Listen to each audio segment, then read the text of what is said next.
Hoje o tempo tá bom, pelo que eu tô vendo. Gente, vamos lá. Parei aonde? Aqui, América Insular. Na parte paraísos fiscais, se eu não me engano, falamos. Cadê?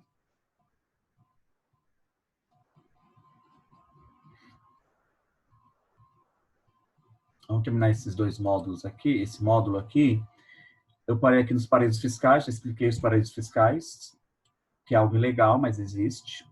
Turismo na região também falamos. Parei aqui, né? 241 a página, para quem está abrindo agora, tá? 241. Bom, um dos fatores que facilitaram essa intensificação econômica foi o estabelecimento de uma rede de infraestruturas e serviços que se tornaram atrativos para recebimento dos visitantes vindos de diversas partes do mundo, tá? Aviões e aeroportos, né? O estabelecimento de rotas aéreas facilitou a acessibilidade entre as ilhas, que era difícil por conta da fragmentação desses territórios. Então, assim, foi construído vários aeroportos em várias ilhas, tá? Eu assisti um documentário, hoje é quarta, domingo assisti um documentário sobre Bahamas, tá? Que é um lugar maravilhoso, né? Caríssimo, gente. Fui ver o preço de uma passagem, é mais caro do que para ir para os Estados Unidos. Pra vocês terem uma ideia. Ele está bem antes dos Estados Unidos, está ali na América Central, né?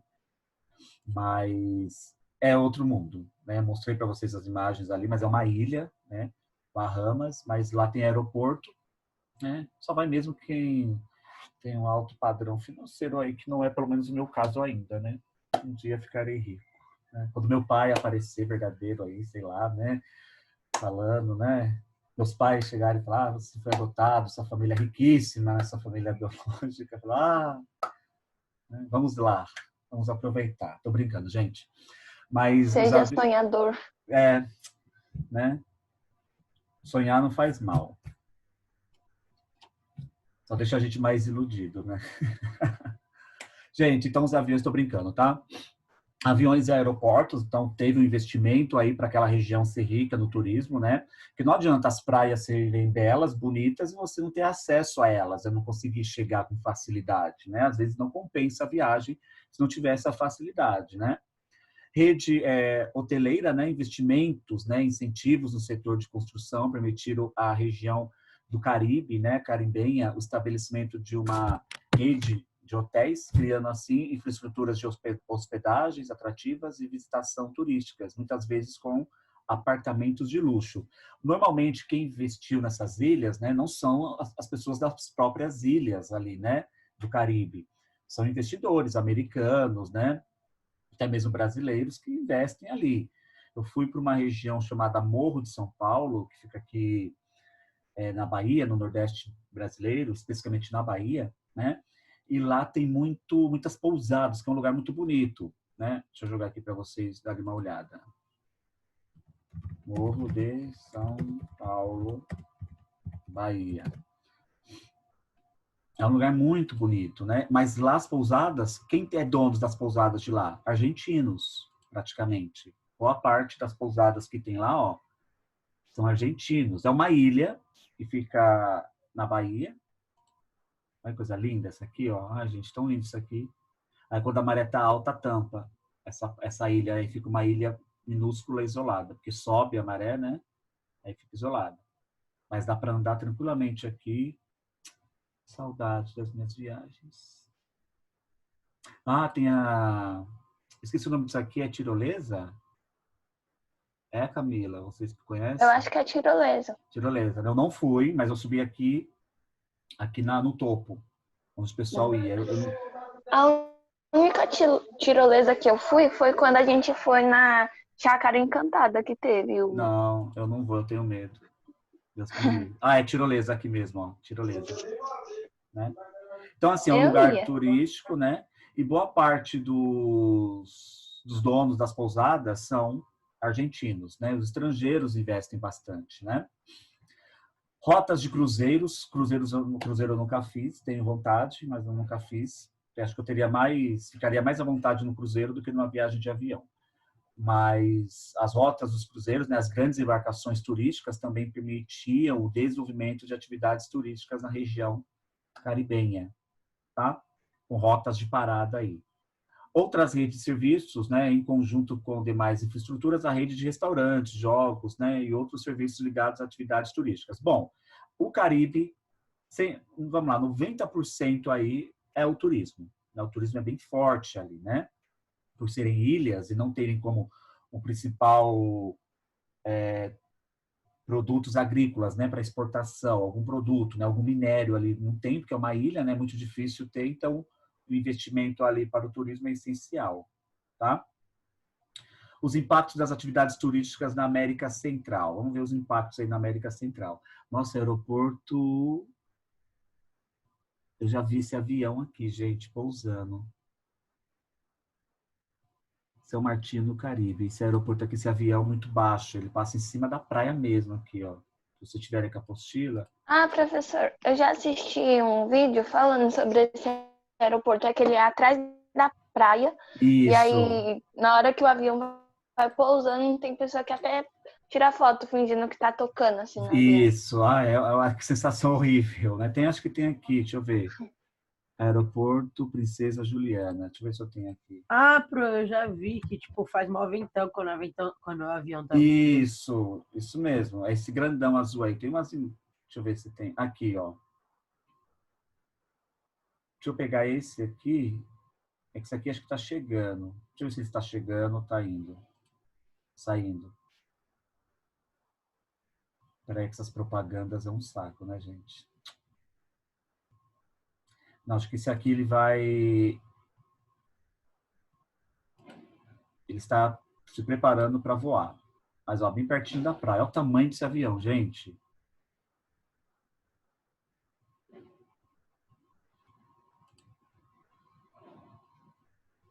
Ah, pronto. Peraí, deixa eu ver um outro aqui.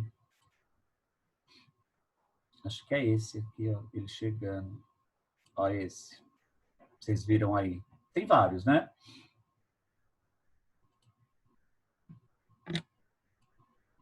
E aí, Matheus, aí? A gente está em Marro Beach, é uma praia super legal, aqui em São Martin. Em uma ilha caribenha nas Antilhas Holandesas, o mar não poderia deixar de ser um atrativo principal, é claro. E é isso que ocorre aqui em São Martin. A ilha tem praias para todos os tipos e gostos, e certamente alguma delas irá ganhar o seu coração. Mas nós dependemos da programação do nosso navio e só tínhamos poucas horas nesse paraíso e tivemos que escolher somente um lugar para ir, que foi Marro Beach.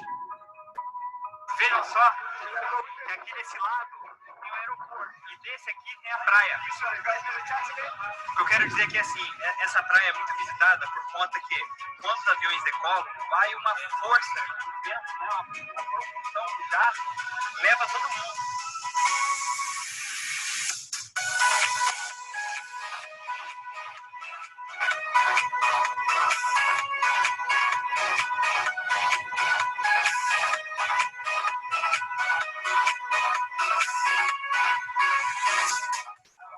Pro Matheus é perigoso, né, Matheus? Ô, meu amor. Pro Matheus é perigoso porque é muito vento, pega no olho, pega na pele, vai areia, muita areia, sabe? Passando a 20 ou 10 metros da sua cabeça. As águas dessa praia são bem clarinhas e tem poucas ondas. Do lado esquerdo da praia fica o Sunset Beach Bar, ideal para... Bom, teriam coragem, gente? Não sei não. Eu não. Eu ia ficar nessa praia de jeito nenhum. Mas, enfim. Bom, a atividade turística de massa que ocorre na região caribenha gera diversos impactos, como a população desses locais, incluindo impactos econômicos, sociais e ambientais, resultados do fluxo cada vez mais intenso de pessoas que circulam por suas ilhas e que pode ser caracterizado como turismo predatório. Consumo de água e energia, né? A intensificação da circulação de pessoas por conta da atividade turística das ilhas do Caribe gera um alto consumo de água e energia na região, né? Isso, tanto que se vocês já foram para a praia em alta temporada, não sei se vocês, na onde vocês ficaram, acabou a água, né? Normalmente, carnaval, Réveillon, né? em praias assim que tem muita gente, a água acaba rapidamente, né? Tem tanta gente utilizando a água, né? Que não tem água que a cidade venha suportar, né? Estima-se que os turistas que visitam as ilhas caribenhas gastem 3 vezes mais a água e energia do que um habitante local. Óbvio, né, gente? Normalmente, quando a gente viaja, eu tomo no mínimo aí uns 3 banhos, né? Ainda mais se for em lugares quentes, né? Você está no hotel, né? Ar-condicionado, né? Banheiro, né? De hotel, de pousada, é tudo de bom. Você vai mesmo, né? Se aproveitar, né? Você está pagando por isso, né? Então, óbvio, né? Claro, conscientemente. Tem aqueles que não são conscientes, né? Poluição marinha, gerada principalmente pelo descarte de resíduos sólidos de maneira incorreta, também gera impactos sérios nas regiões marítimas da América Central e Sular, tá? E os impactos indiretos, né? Além dos impactos citados anteriormente, as atividades turísticas geram os impactos indiretos. Com a intensa circulação de turistas, os preços de consumo tendem a inflacionar, o que aumenta o custo de vida dos residentes, que muitas vezes precisam deixar seus locais em busca de lugares mais baratos, tá? E isso é a nossa América insular aqui, tá? Eu fiquei muito, agora, dando essa aula para vocês, lembrei de algumas coisas, vontade de conhecer essas ilhas. Mas são caríssimas, gente, nossa. É mais caro do que para ir para a Europa. Ir para a Europa é mais barato, sabia? Do que ir para as ilhas insulares aqui da América. Camila, por que você está congelada?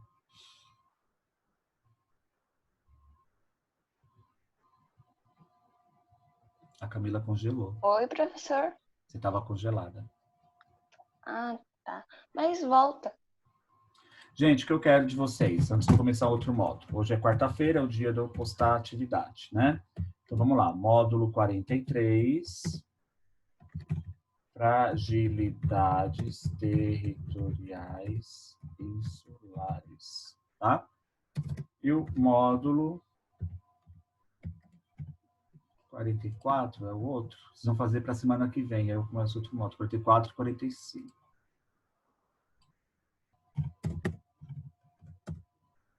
Potencial do mercado financeiro. Vou abrir aqui para vocês como aula 12. Professor, na verdade já são todos os exercícios.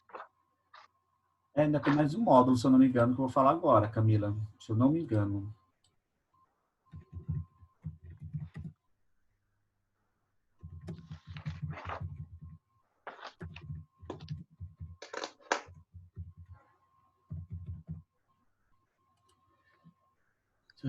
Acho que não, professor, porque acaba nessa última página que você leu, depois já são exercícios. Sério?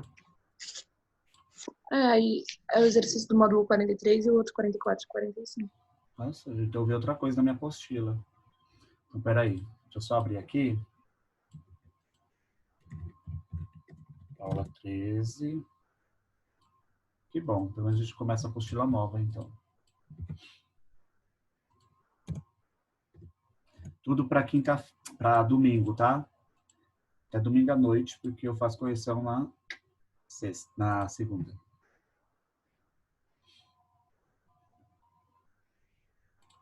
Não, peraí, deixa eu ver. Se não tiver outro módulo, acho que tem. Eu vi, ó, vamos lá. Aí tem aqui, ó, tá? As atividades que vocês vão fazer para conferir. Tem mais um, gente, ó. Grupo 6. Só que aí já é Mas outro. aí não é módulo, é outro grupo já, como se fosse outra apostila. Mas é no livro 5. Entendi. Tá. Eu ainda estou me acostumando com isso, gente. Ai, negócio de grupo, livro. É porque esse livro é 2 em 1. O livro 5. E aí, esse grupo 6 já é o livro 6. E esse livro vocês têm aí, certo? Sim. Então tá. Então podem pegar ele. Porque aqui aí só tem, ó, diversidade na América Latina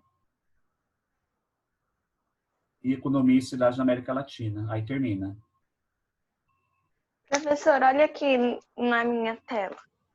Ó, a gente passa tudo isso de folha, aí chega aqui no próximo. Entendi. É dividido por grupo, mas aí todas as matérias juntas, né? Sim. Entendi.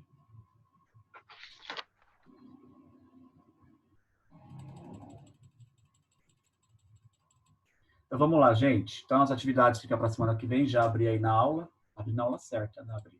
Tá? Então vamos lá, né? Movimentos, né? O grupo 6 é o grupo 6. Capítulo 8, América Latina. Agora vamos falar um pouquinho da América Latina. Agora, a América Latina é todo aquele contexto dos países latinos. Então, todos os países que foram colônias espanholas e portuguesa, né? É a América Latina. Lembrando que o México é um país que pertence tanto à América do Norte como à América Latina. Isso a gente já viu, né?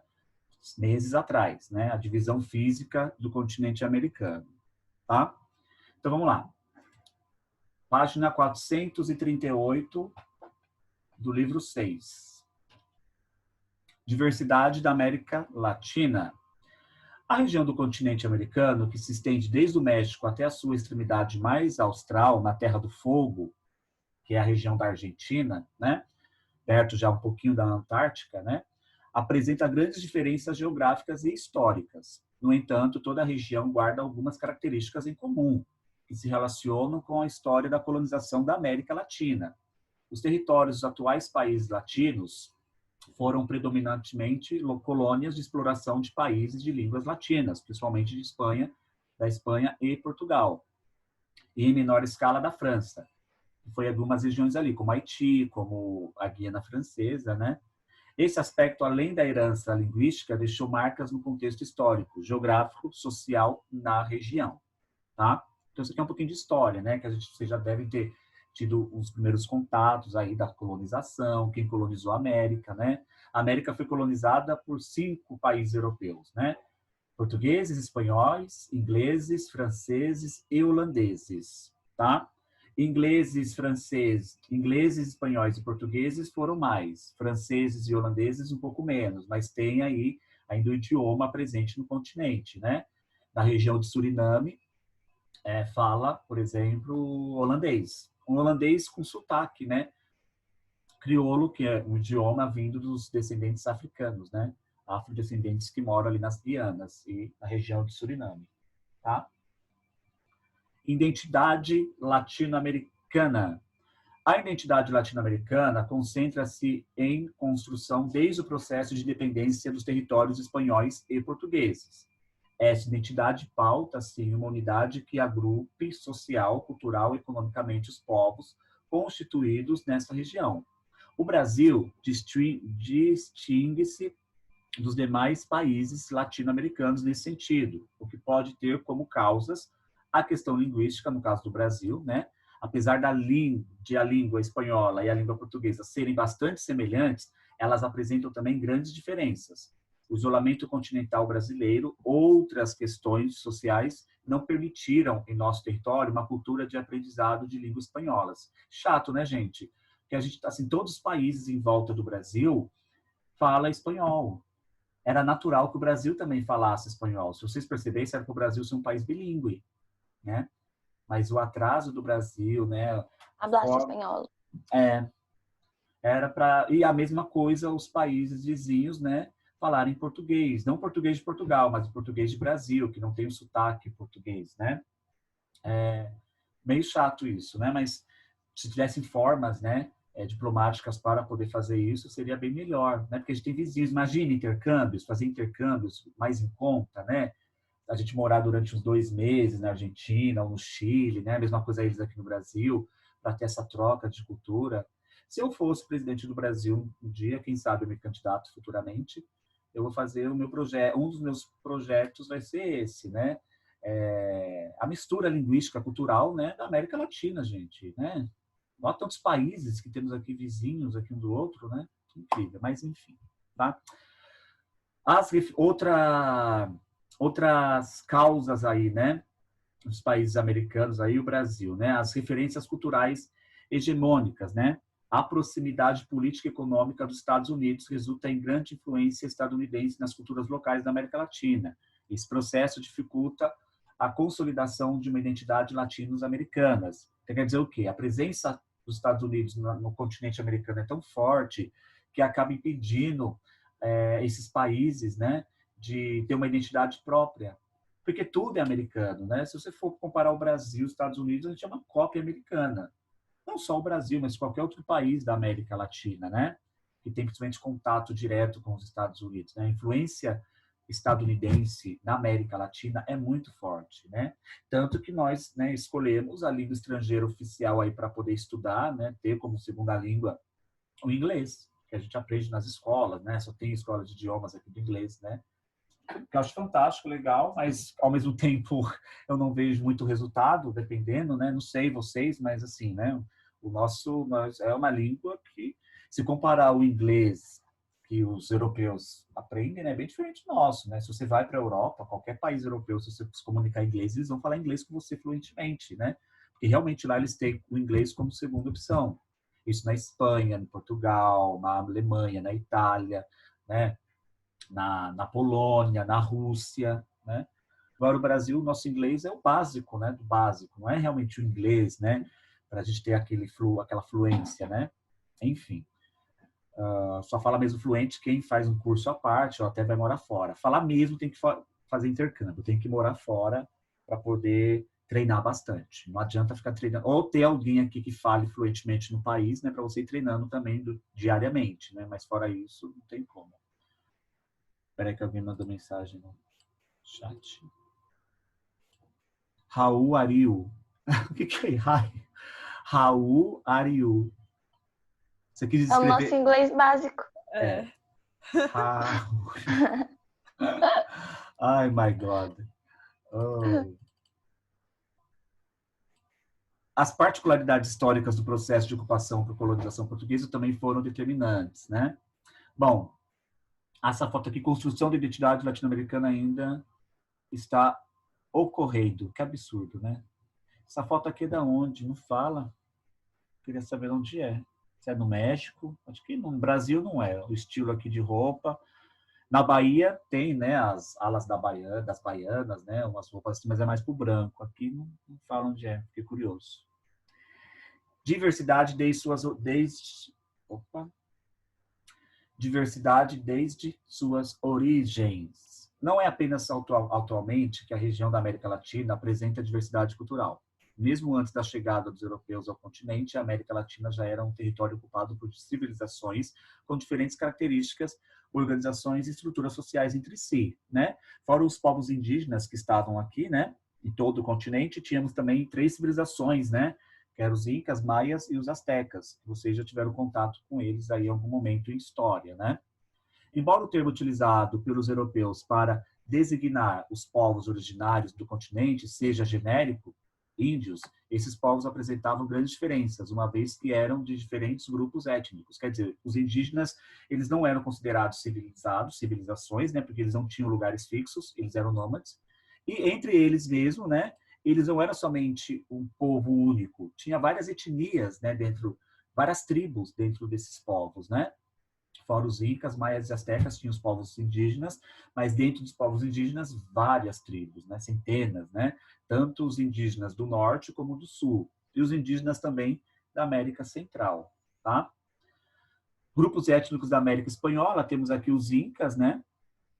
Povos que viviam na América Andina, na região da Cordilheira dos Andes, né? Na região que é entre os atuais Peru, Chile e Bolívia, né, que fica ali nos Andes, eram considerados uma civilização de organização social e científica bastante avançada e apresentavam também técnica de agricultura avançada, como do outro lado do mundo, né, os egípcios, os mesopotâmios, os gregos, né, que também tinham essa prática, né, da agricultura, né. Cauchaquês, povos originários do norte da Argentina, cujas sociedades tinham base na produção agrícola e no pastoreiro, foram dominados antes da chegada dos europeus, incorporados pelo Império Inca, né? Faziam parte do Inca porque fica ali na região dos Andes, tá? E outros povos aqui, ó, caribes, né? Ó, esse verde aqui, são da América Central, né? Então tinha vários povos, né? Civilizações mesmo eram 3: Incas, maias e os astecas. Os demais eram tudo povos nativos, indígenas, né? Alguns se agregaram a essas civilizações, como os cauchaquês, né? E outros ficaram como nômades mesmo, né? Os indígenas, tá? A colonização da América Latina e suas especificidades, né? Bom, quando analisamos a história da colonização europeia na região da América Latina, percebemos que, embora essa área do continente tenha sido colonizada e dividida principalmente por espanhóis e portugueses, durante o processo de independência das áreas colonizadas, houve grande diferença na fragmentação territorial desses dois territórios, a América Espanhola e a América Portuguesa. Enquanto a colônia portuguesa deu origem a um único país, o Brasil, com uma proporção territorial continental, a área de colônia espanhola foi fragmentada em grande número de países independentes, como nós conseguimos observar aqui no mapa, né? A colônia portuguesa poderia, né, ter surgido, além dos estados que temos hoje, países, né, que falam português, mas não foi, né? O Império Português conseguiu segurar o país ao máximo possível, né, até o último, que o Brasil acabou não se separando, né? Mas teve movimentos de estados brasileiros que queriam se tornar países independentes, né? Como o Uruguai. O Uruguai era um estado, uma província brasileira, né? Que teve aí um movimento de independência e conseguiu se separar do Brasil, né? Mas com descendências mais espanhola, mas pertencia ao Brasil, né? Tanto que o Uruguai hoje fala espanhol e não português, tá? Aqui o Acre, né? O Acre foi comprado recentemente, quando eu falo recentemente, décadas atrás, tá? Mas aí o Acre foi inserido nesse mapa aqui. Até então o Acre não está inserido aqui, tá? Ele pertencia à Bolívia e o Peru, se eu não me engano. Essa partezinha aqui amarela, tá? Com divisão colonial. Então isso aqui são as regiões da América Latina, né? Ok? Bom, isso ocorreu porque Portugal e Espanha utilizaram estratégias administrativas distintas no processo de colonização da América Latina. Portugal, no caso, manteve uma única unidade territorial em sua colônia, e um sistema centralizador, o vice-reino do Brasil, vice-reinado do Brasil, né? Já a Espanha utilizou um sistema mais fragmentado, que dividia suas possessões ultramarinas na América em duas distintas unidades administrativas, os vice-reinados e as capitanias gerais. Então, é uma questão histórica, por isso, dessa divisão que nós temos aí, tá? Gente, que horas são? Falta 6 minutos. No caso da América Espanhola, o que é vice-reinado e capitania geral, né? Os vice-reinados eram áreas de grande importância política e econômica, cujo representante era nomeado diretamente pelo rei. O rei espanhol nomeava ali, né, um representante para ficar naquela região, como se fosse um vice-rei, né, um governador, né? Já a capitania geral, né, ou gerais, em territórios de grande interesse militar, considerados fortificações, tinham menor importância econômica e, em geral, deviam passar por um processo de pacificação, tá? Essa é a diferença entre o vice-reinado e a capitania geral. Assim, quando se tornaram independentes, esses países mantiveram mais ou menos as mesmas fronteiras, o que culminou na formação territorial fragmentada dos países em territórios colonizados pela Espanha, na formação unitária da colônia portuguesa, que deu origem ao Brasil, tá? E eu paro aqui. Aí me lembrem aí, por favor, no pan-americano, a gente vai falar um pouquinho do que é esse pan-americano, né? O pan-americanismo, que a gente utiliza até hoje, pan-americano, né? Tem até jogos pan-americano. A gente vai entender um pouquinho o que tem a ver isso aí. Se eu não me engano, vai falar um pouquinho também do Mercosul, né? O bloco econômico da América, vai isso lá mais para baixo. Ok? Tranquilo até aqui? Então, atividade para vocês. Temos aí na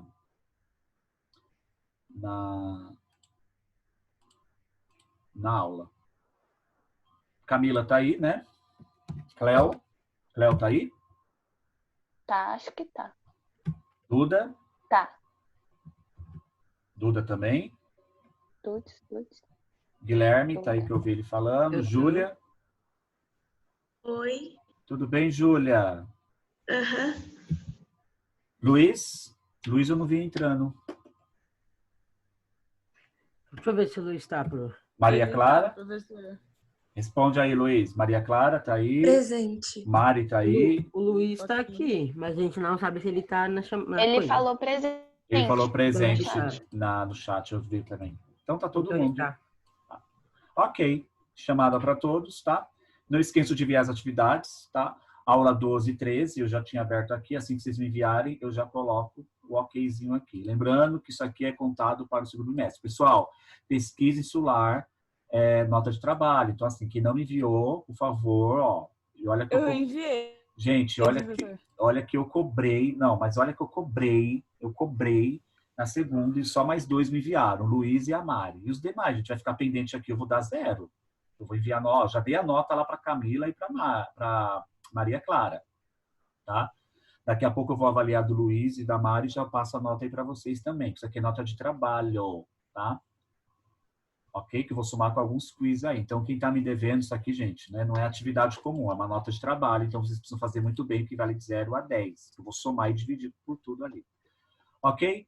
Gente, bom fim de semana. Só lembrando vocês, amanhã teria o plantão, todas as quintas-feiras. Mas amanhã eu vou ter um compromisso, preciso ir no dentista e não vou conseguir estar no horário. Então, amanhã, que é quinta-feira, não vai ter o plantão de geografia. Só quinta-feira que vem.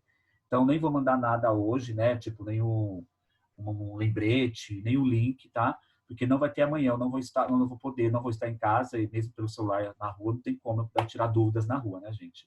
Então amanhã não vou dar o plantão, tá? Mas quinta-feira que vem vai ter o plantão aí. Sendo que começou semana passada, ninguém entrou. Só entrou um aluno de uma sala, do 7º ano, só um aluno. Fiquei 1 hora inteira aqui esperando, ninguém entrou, então porque eu não tinha dúvidas, né? Mas, enfim, vou estar aí todas as quintas-feiras. Daqui amanhã... São todas as salas juntas? Não, 15 minutos para cada. Mas é um link só que eu mando, né? Aí fica todo mundo ali. Aí você vai entrando, vai autorizando e vai tirando as dúvidas. Mas só um entrou no horário da sala dele para tirar dúvidas. Mas se vocês tiverem dúvidas, é semana que vem, tira nas aulas mesmo. Se não der tempo, aí tira na quinta-feira. Que vai continuar normalmente. É que amanhã realmente eu não consegui marcar para outro dia. Ok? Bom fim de semana. Qualquer coisa, deixa aí seu recado. Não esqueça de se inscrever no meu canal, curta a página, compartilhe, deixe algum comentário aí e me ajude na divulgação. E me siga no Instagram que está embaixo aí nas notificações. Na descrição. Na descrição, isso. Obrigado. Eles estão aprendendo a ser um bom Passe nos canais youtuber. parceiros. Pois é. Tchau, gente. Boa semana. Tchau, professor. Tchau.